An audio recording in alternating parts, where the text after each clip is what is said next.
सकृन्मनः कृष्णपदारविन्दयो निर्वेशितं तद् गुणरागियैरिह न ते यमं पाशभृतश्च तद्भटान् स्वप्नेऽपि पश्यन्ति हि क्षीणनिष्कृता।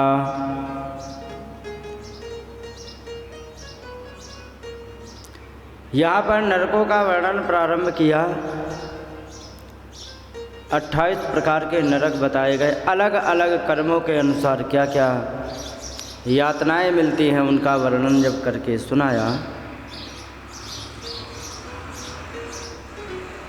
तो परीक्षित जी घबरा गए। क्यों घबरा गए? क्योंकि इस संसार में कोई भी ऐसा व्यक्ति है ही नहीं कि जिससे कोई न कोई जीवन में अपराध न बनते हों।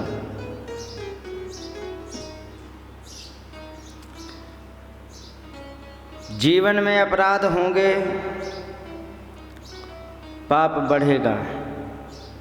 कोई भी पाप किया हो उसका वर्णन करके सुना दिया, कहाँ जाएगा।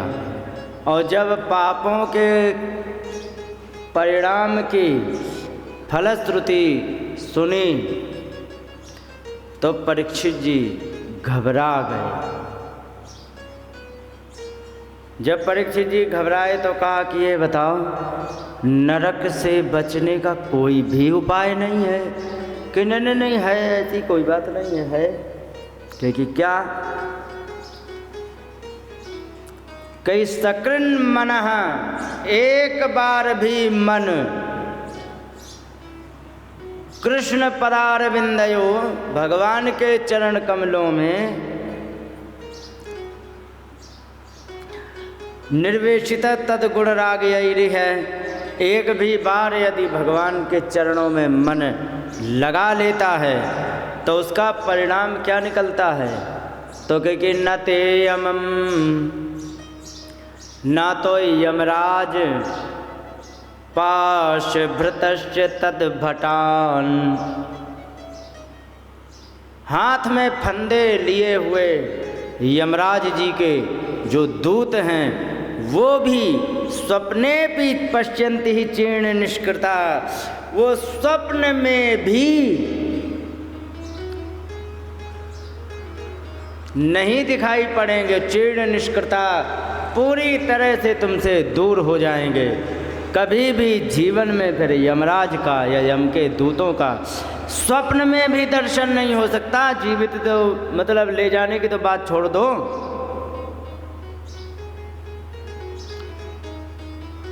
परीक्षित जी कहने लगे, महाराज थ्योरी बहुत बढ़िया आपने सुनाई, अच्छी लगी, लेकिन वास्तव में क्या इसका एग्जाम्पल है कोई?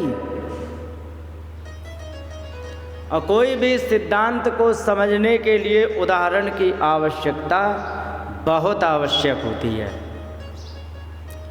कोई भी बात कही जाए तो उसका उदाहरण देना उस बात की, सिद्धांत की पुष्टि करता है। उन्होंने भी कह दिया कि क्या कोई है ऐसा? कह कि हाँ बिल्कुल है। कौन? तब यहाँ पर अजामिल का प्रसंग आया है। कान्यकुब्जे द्विजा कश्य दासीपति रजामिला, नामना नष्ट सदाचारो दास्त्या संसर्ग दूषिता। यहाँ पर बताया कि कान्यकुब्ज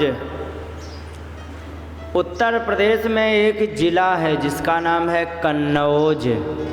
ठीक है,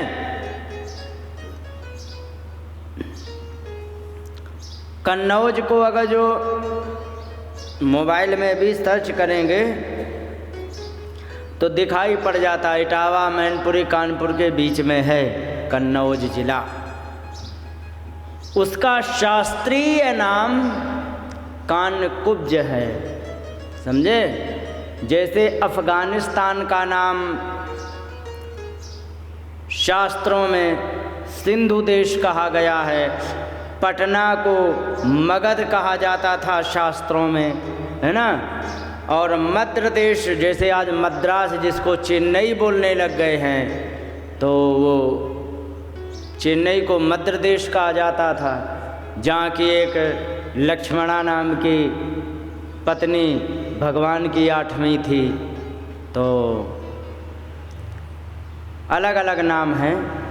अब जैसे कि पहले गांधार हुआ करता था शास्त्रों की भाषा में, आज कंधार हो गया है, समझ गए। तक्षशिला के रावलपिंडी कर दिया गया है, समझे। ये पाकिस्तान में है। कंधार अफ़गानिस्तान में है, जिसको गांधार कहते थे, समझे। वहीं की थी माता गांधारी, माने अफ़गानिस्तान की थी, आज की भाषा में कहा जाए तो।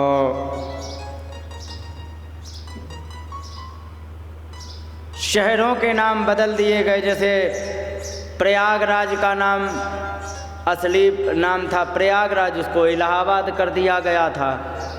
तो बाबा की कृपा हो गई तो फिर प्रयागराज हो गया, समझे। हैदराबाद को भाग्यनगर कहा जाता था एक ज़माने में, और आज हैदराबाद कहा जाता है, समझे। तो ये चीज़ें हैं, नाम सब बदल दिए गए। किसने बदले? मुग़लों ने। लखनपुर को ही लखनऊ कहा गया है, समझ गए। राम जी राज करते थे अयोध्या में, लक्ष्मण की जिम्मेदारी थी लखनऊ की, शत्रुघ्न की थी मथुरा की।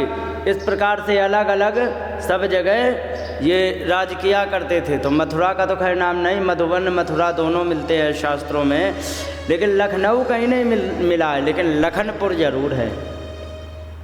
लखनपुर शास्त्रों में वर्णन आया है, उसी को लखनऊ कहने लग गए।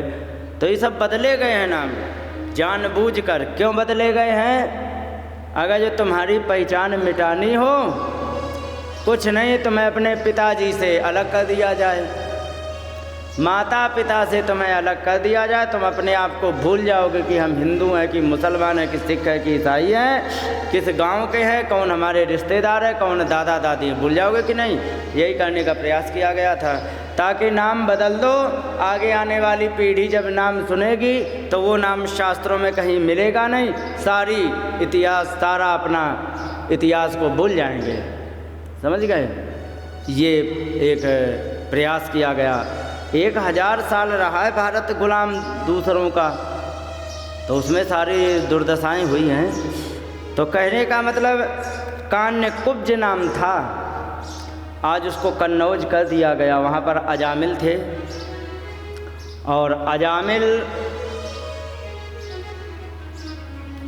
पहले तो बड़े सदाचारी हुआ करते थे, लेकिन क्या है, एक बार ब्याह हो गया था, सब कुछ हो गया था, बढ़िया चल रहा था, पिताजी सदाचारी थे, स्वयं सदाचारी थे।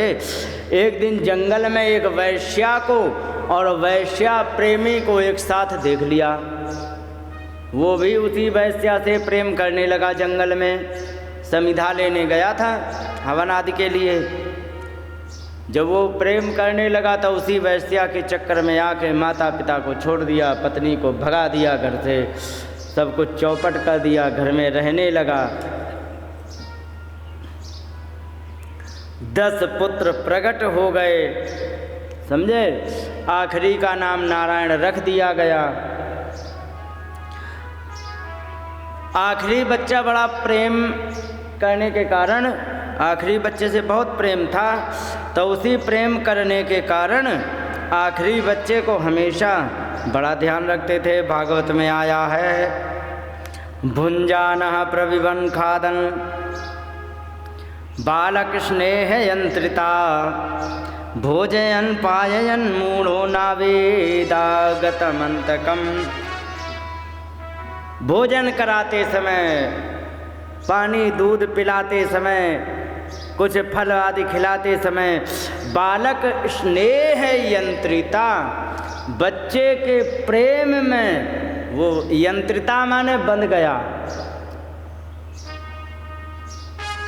समझ गए। इतना बंध गया, इतना बंध गया कि फिर भोजयन पाययन, भोजन करते खाते पीते समय इतना